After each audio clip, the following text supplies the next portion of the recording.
Good morning. We are extremely pleased that you are here. It is good to come together for the purpose of co-creation. Do you agree? Yes. You are knowing what you are wanting? Yes. For the most part? You are enjoying the evolution of your desire? It is exhilarating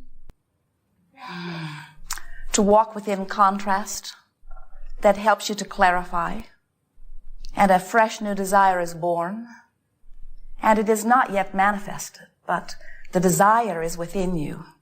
Feels good to you? Very good. If you really, really mean that, it is really good. Because it will ever be so. You will always be standing in a leading edge place where the contrast, the variety that surrounds you, evokes from you greater clarity about ever-evolving desire. And when that new desire is born, it is not manifest. It is an idea that has been born out of the contrast. You, the focuser of energy, have concluded the new desire. You always conclude the new desire before manifestation follows. So there is always that lapse between your conclusion of the desire and the manifestation or fulfillment of it. And a very important key, a crux really to your joyous, effective, deliberate creation is how you feel in the interim. In other words, is this desire that you hold breathing life into you? Does it feel exhilarating to hold the desire? Or are you disappointed that it has not yet come? We notice that when you most hold a desire for physical health is when you are sick. Or when you most hold a desire for greater abundance, it is when you feel lack of abundance. So the contrast in which you are living gives birth to the desire, but so often you approach that desire from a feeling place that does not match what the desire is. And that's what keeps your desires from manifesting fully faster. You have had associations with different things that have caused you to offer a pattern of thought. And it was a pattern of thought that got started, and because you did not deliberately choose some other thought, law of attraction helped you to maintain that thought and brought other things that matched that thought to you until in time that pattern of thought became what you might call a belief. A belief is only a thought that you keep thinking. And what we are suggesting to you is there are many thoughts that you continue to think that serve you, but there are some thoughts that you continue to think that don't serve you. And any thought that is not a vibrational match to the desire that you hold is not serving you. And so, in Esther's words, as we've chewed with her about this a little bit here and there, and as she finds herself sometimes thinking a thought that isn't a thought that she would choose if she's thinking about the thought that she would choose, it's just a thought that she has a habit of thinking, and when she thinks it, it never feels very good, but she continues to think it. And so as we said to Esther, why not play this game of virtual reality? In time, she said in very strong words, I can damn well choose the thoughts that I think. She sort of got all in this strong determination. I can choose what thoughts are my dominant vibration. And that's what we want you to think in terms of this virtual reality. We want it to be only a game where you deliberately practice thoughts that feel good for one purpose only, and that is to choose the thought that you choose and make the thought of your choice the dominant thought, instead of running around with some thought that you do not choose being the dominant vibration within you.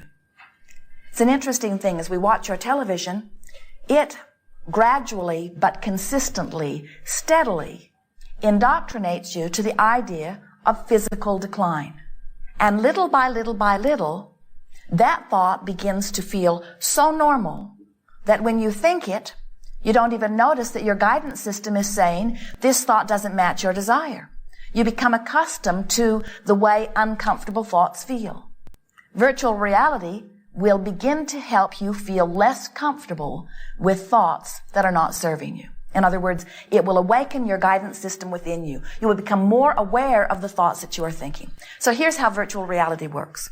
Just like you are a movie director, You set the scene. You decide where it will be.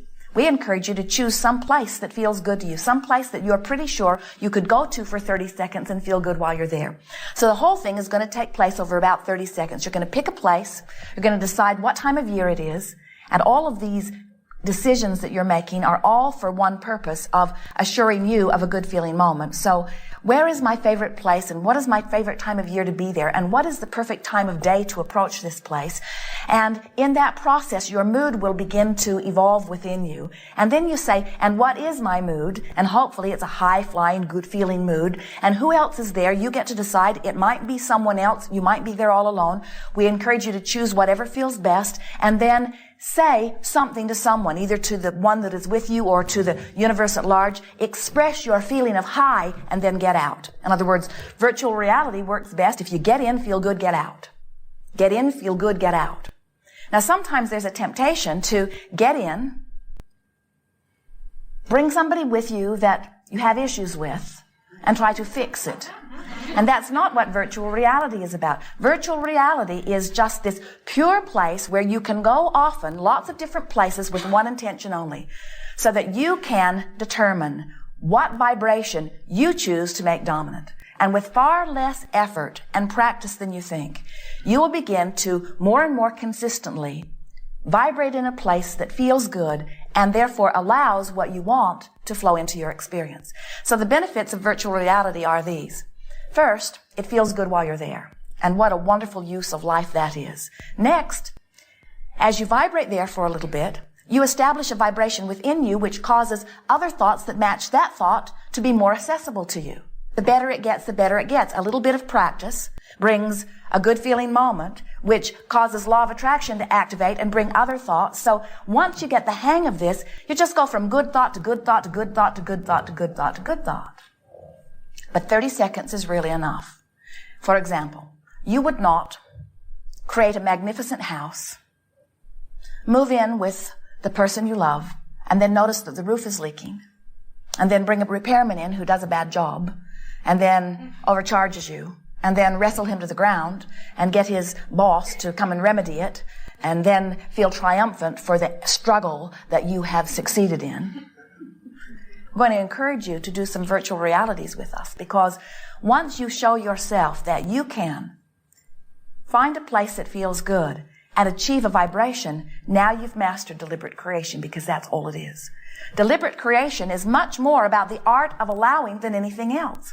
And you have to understand that what the art of allowing says is that you are extensions of source energy. You are in these physical bodies, yes, but you are much more source energy than you are this flesh, blood, and bone that you see in your body. You are extensions of source. And when you feel wonderful, you are in vibrational harmony with that energy that is really you. There is no resistance that is causing any separation, and you are thriving. You're clear-minded. You feel wonderful. You feel exhilaration. You feel passion. You feel who you really are.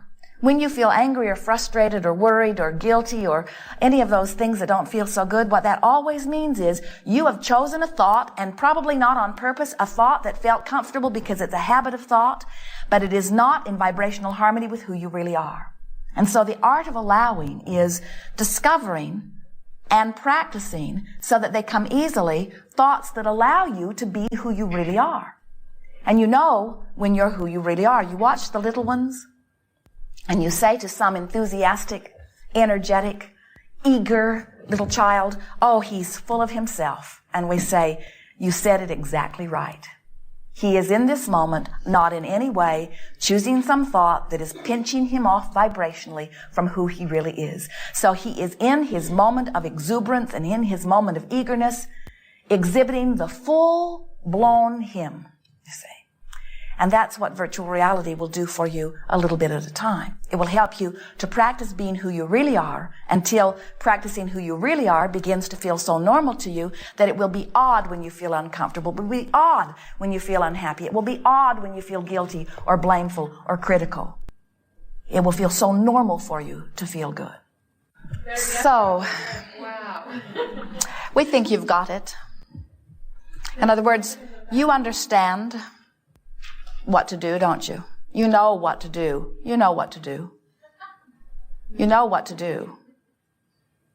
So now you have a sense of what to do. We don't think there's one of you that does not fully have an understanding that you are the creator of your own experience.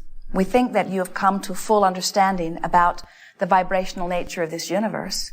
And we can feel that you know when you are in vibrational harmony with your well-being and when you are not. In other words, we do not think that there is confusion anywhere among you. We do think that you have some practicing to do, because you've been practicing some thoughts that have become dominant in your experience. And we want to applaud you by acknowledging that the majority of the thoughts that are dominant within you are serving you. This is not about major surgery. This is about selectively sifting. This is about making a decision that you get to choose what is dominant within your vibration, and then showing yourself with a little bit of practice that you can do it. And then the most fun part of all is the vibrational universal compliance. Nothing is more exhilarating to us than to watch you making a decision about something from a place of having no idea how to get there, and then reaching for a thought that feels a little better and seeing that recognition within you, and then watching law of attraction begin to reverberate around that vibration, which makes the next thought easier. And then watch you deliberately achieve the next thought, and then watch law of attraction reverberate within that, which makes the next thought easier, until you begin to feel on a roll. And with that process, we begin to feel your vibration lifting. We begin to feel your heart get happier. We begin to feel you more optimistic. We begin to feel you, without even knowing it, readying yourself for the culmination of a manifestation that will please you. And nothing is more exhilarating to us than to watch the manifestation occur on the heels of your deliberate effort, because then you understand that you are the deliberate creator of your own experience. There is nothing more fun than to make a decision from a place of not knowing how to do it, reaching for it, achieving some awareness of what you are doing, offer a little deliberate mind control, bringing yourself deliberately into a vibration of your choice, and then watching the entire universe comply to your vibration. The freedom that comes in that knowledge is what you're all about. The basis of your life is freedom. You are so free you can choose bondage. Your quest, your intention, is that of joy. And motion forward is the inevitable result.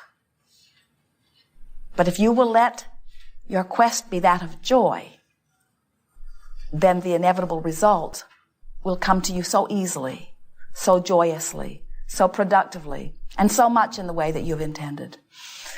We have enjoyed this interaction immensely. Truly the leading edge of thought. There is great love here for you. We are complete.